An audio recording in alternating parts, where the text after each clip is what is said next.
जय श्री हरि। स्वागत है आपका Yogita Dwivedi God and nature lover में।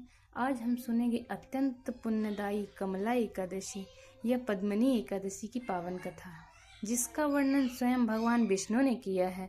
मान्यता है कि इस व्रत और कथा को श्रद्धा से सुनने मात्र से पापों का नाश होता है और सुख समृद्धि की प्राप्ति होती है। तो आइए श्रद्धा और भक्ति के साथ आरंभ करते हैं आज की दिव्य कथा। क्या आप जानते हैं कि एक ऐसी एकादशी भी है जो हजारों यज्ञों के बराबर फल देती है? जी हाँ, आज हम जानेंगे कमला एकादशी, पद्मिनी एकादशी की अद्भुत कथा, जिसके प्रभाव से जीवन की बड़ी से बड़ी बाधाएं दूर हो जाती हैं। वीडियो के अंत तक जरूर देखें, क्योंकि अंत में मैं बताऊंगी इस व्रत का विशेष महत्व। तो चलिए शुरू करते हैं। राधे राधे। आज की इस पावन स्तुति में हम सुनेंगे पद्मिनी एकादशी की पवित्र कथा। तो बिना देरी किए कथा प्रारंभ करते हैं। कमला एकादशी, जिसे पद्मिनी एकादशी भी कहा जाता है, पुरुषोत्तम मास, अधिक मास या मलमास के शुक्ल पक्ष में आती है। यह व्रत हर 3 साल में केवल एक बार आता है, इसलिए इसका धार्मिक महत्व बहुत अधिक है।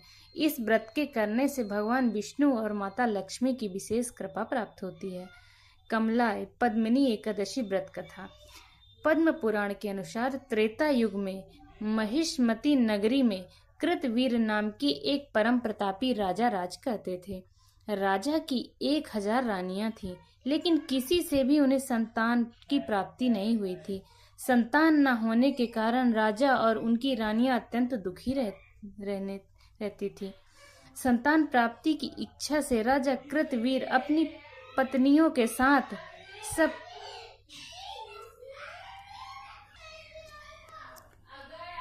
उनकी रानी अत्यंत दुखी रहते थे। संतान प्राप्ति की इच्छा से राजा कृतवीर अपनी पत्नियों के साथ वहां सब कुछ त्याग कर गंधमादन पर्वत पर कठिन तपस्या करने चले गए। राजा ने कई वर्षों तक कठोर तप किया, लेकिन फिर भी उन्हें संतान सुख नहीं मिला। राजा को कमजोर देखकर उनकी पटरानी पद्मिनी, जो राजा हरिश्चंद्र की पुत्री थी, बहुत चिंतित हो गई। तब रानी पद्मिनी ने सती अनसुईया के पास जाकर उनका उपाय पूछा। माता अनसुईया ने रानी से कहा, मलमास अधिक मास अन्य सभी महीनों में श्रेष्ठ है और इसमें आने वाली एकादशियां पुत्र देने वाली हैं। तुम मलमास के शुक्ल पक्ष की एकादशी का विधि विधान से व्रत और रात्रि जागरण करो। भगवान विष्णु तुम्हारी इच्छा अवश्य पूरी करेंगे। रानी पद्मिनी ने माता अनुसुईया के कहे अनुसार अधिक मास की शुक्ल पक्ष की एकादशी का अत्यंत कठिन और निर्जल व्रत किया। उनके इस कठोर व्रत और भक्ति से प्रसन्न होकर भगवान विष्णु गरुड़ पर सवार होकर प्रकट हुए और उन्हें वरदान मांगने को कहा। रानी पद्मिनी ने वरदान मांगते हुए कहा, हे प्रभु, आप मेरे स्वामी राजा कृतवीर की इच्छा पूरी करें। तब भगवान विष्णु ने राजा से वरदान मांगने को कहा। राजा ने वर मांगा, मुझे एक ऐसा सर्वगुण संपन्न और पराक्रमी पुत्र प्राप्त हो, जो तीनों लोकों में किसी से पराजित न हो और केवल आपके द्वारा ही मारा जा सके। भगवान विष्णु ने तथास्तु कहा और अंतर्ध्यान हो गए। व्रत के पुण्य प्रभाव से रानी पद्मिनी ने एक अत्यंत तेजस्वी पुत्र को जन्म दिया, जिसका नाम कार्तवीर अर्जुन सहस्त्रार्जुन रखा गया। वह आगे चलकर अत्यंत बलवान बना, जिससे रावण को भी बंदी बना लिया था। तो भक्तों, यह थी पावन कमला पद्मिनी एकादशी की दिव्य कथा। जो भी श्रद्धा से इस कथा को सुनता या सुनाता है, उस पर भगवान विष्णु और माता लक्ष्मी की कृपा सदैव बनी रहती है।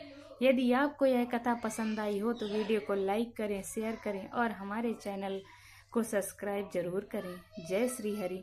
भगवान विष्णु करें आपके जीवन में सुख, शांति और समृद्धि बनी रहे। अगर आप भी भगवान की ऐसी पावन कथा सुनना पसंद करते हो तो चैनल को सब्सक्राइब करके हमारे परिवार का हिस्सा बन जाइए। कमेंट में जरूर लिखें, ओम नमो भगवते वासुदेवाय। इसी के साथ आज की कथा यहीं समाप्त होती है। वीडियो अच्छा लगे तो लाइक, शेयर और सब्सक्राइब करें। फिर मिलेंगे एक नई कथा के साथ। हरि बोल। जय श्रीमन नारायण।